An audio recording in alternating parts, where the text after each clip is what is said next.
Highways Undersecretary Roberto Bernardo sa harapan ng mga hukom na nag-request si dating Senador Ramon Bong Revilla Jr. ng mga proyekto sa DPWH. Kapalit yan ang 25% na commitment o mas kilala sa tawag na kickback. 500 million pesos umano ang nakuhang commitment ni dating Senador Ramon Bong Revilla Jr. sa pagitan ng mga taong 2024 hanggang 2025.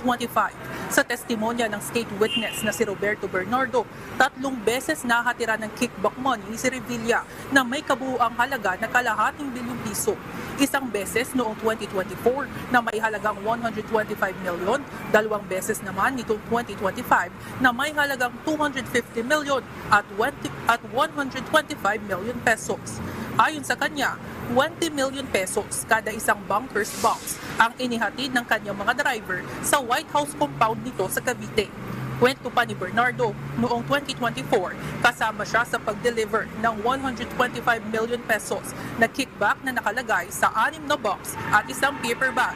Personal ulit siyang naghatid noong March 2025 ng panibagong 125 million pesos habang hindi naman niya umano personal na nasaksihan ang pagde-deliver ng 250 million pesos.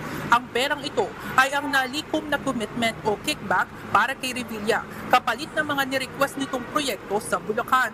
Nanggaling ito sa advance payment ng mga kontraktor na nanalo sa bidding ng mga proyekto. Pagkatapos ay kokolektahin ng Bulacan Regional Director na si Henry Alcantara at saka ipapasa kay Undersecretary Bernardo. Samantala, kinumpirma rin sa korte na si resigned DPWH Secretary Manuel Bonoan ang nagbigay ng 1.5 billion pesos na alokasyon para sa mga endorsed project ni Revilla para sa taong 2025 matapos maaprubahan sa General Appropriations Act o GAA. Nakiusap umano si Revilla kay Bernardo na i-follow up kay Secretary Bonoan ang mga inendorso nitong proyekto. Ayon kay Bernardo, matagal ng kalakaran sa DPWH ang pagbibigay ng 20 hanggang 30% commitment sa mga proponent na mambabatas. Sa kaso ni Revilla, 25% ang hiningi nito para sa kanya. Samantala, sa umpisa pa lamang ng paggulong ng kaso, pinanindigan na ng kampo ni Revilla na wala itong kinalaman sa anumang aligasyong idinidiin rito. Bago tumestigo si Bernardo, nagbigay ng maikling pahayag si Revilla.